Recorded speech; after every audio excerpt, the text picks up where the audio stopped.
Hi everyone and welcome to Homerino Collectibles, where today I'm going to be doing a review of the new Marvel Legends Punisher, and this is not part of any kind of Build-A-Figure wave or anything, it's just a solo exclusive figure. What is it with Hasbro in the 90s these days? They are really giving us some amazing figures, some awesome looks of characters that we've wanted for so long, and definitely this look for Punisher is fantastic, and as you can see, comes with a decent amount of accessories. Flipping it around to the back of the box right here, and we have a nice picture, and up here we have a little bio right there. And just before I get through this review, just want to let you know, obviously SDCC is going on right now. There's a lot of awesome reveals, not just from Marvel Legends. Well, tomorrow I'm actually going to be making a video, instead of showing you the Transformers reveals and the Marvel Legends reveals and so on, I'm going to show you in one video everything that I'm looking forward to. So essentially everything from DC Collectibles, Marvel Legends, Transformers, everything that I'm going to be getting to review. So everything that I'm excited for from SDCC. So stay tuned tomorrow for that.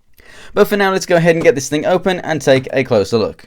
And here is the Punisher out of the packaging, and this is an absolutely fantastic figure, and I definitely do think that it's one of the best Punisher figures out there, and there have been some really awesome ones. So he uses the new kind of medium style mold, a bit bigger than the Bucky Cap mold and a bit smaller than the Hyperion mold. It stands at about 6 3/4 inches tall. So as you can see, stands much taller than the classic Toy Biz Punisher there on the right, and then the Thomas Jane movie Punisher on the left. Now, part of this figure does actually take an accessory from a previous Punisher figure. It actually takes the machine gun right there from the Nemesis Wave Punisher, which you can see that rifle right here. It had a kind of metallic effect, like a kind of glitter in the grey molded plastic. It looks okay, but it doesn't look fantastic. This is a much better paint, and it just makes the gun look more like a gun and less like a toy. It brings out more of the detail with it being multicolored. We got the green on there along with the black. It looks a hell of a lot better. Still no ammo belt there to go in that hole right there, but never mind. Another weapon that this guy comes with is the shotgun right here.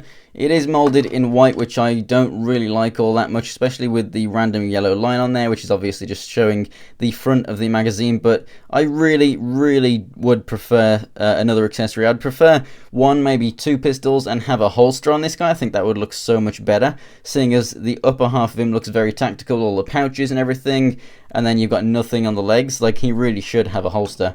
And this is ever so slightly warped as well. As you can see, the foregrip right there is coming out an angle that it kind of twists this way but also rotates this way. It's not all that fantastic. Not massively impressed with this little shotgun right there. He also comes with the same rocket launcher that we're going to be getting with the Deadpool figure, obviously just without the boxing glove to go in the front. It has the peg right there, so it can fit in the back of the figure just fine. This harness is not removable. It does not have any kind of a clip, but it has some nice black wash in there to bring out the detail, and also the shotgun shells are actually painted gold right there on the shoulder and also on the front. Have a couple of painted grenades, which matches the green on the rest of the accessories very nicely. Obviously you cannot remove them though. The painted white also on the belt right here matches up very nicely with the white on the rest of the figure. In fact, the white on all of it, this paint to the molded plastic, you can't tell the difference. They've actually got it spot on. He also comes with another accessory. So we have this head right here with the bandana. We have an alternate head which actually has some stubble, some kind of, I don't know if they're black eyes or if it's just like a lack of sleep or something, but it looks really gritty, really awesome, as if he's been out for a long night of punishing, and obviously he is not wearing the bandana. I actually prefer this head. However, the paintwork on it isn't as good. You can see that the paint coverage, there are actually just little bits here and there that are not covered, and you're seeing the flesh tone come through. So that is kind of annoying. If you want to see that on the body, because a lot of people do say that they would prefer me to actually show the heads on the bodies as opposed to just showing them next to them. So there you go.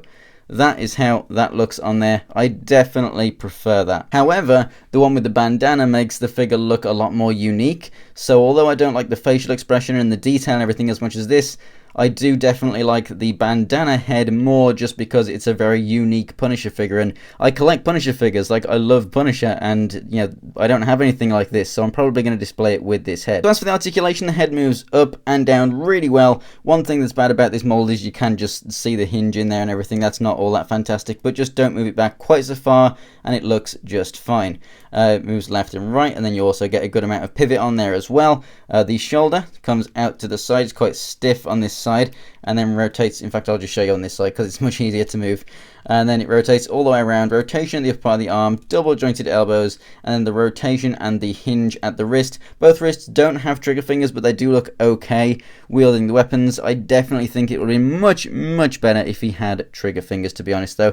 Ab crunch works well, comes down and back. We have the waist twist, which, as you can see, this does actually kind of warp and move out the way. It is a flexible piece, so you can move it above if you don't want it to warp. If you're going to keep him turned, I would definitely suggest moving it upwards.